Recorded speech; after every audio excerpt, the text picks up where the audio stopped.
அருள் நிறை மறிய என்று வேண்டும் ஜெபமாலை.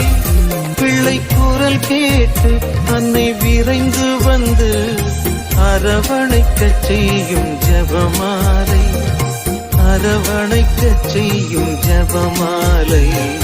வெற்றி தரும் ஜெபமாலை. அன்னை கற்று தந்த ஜெபமாலை.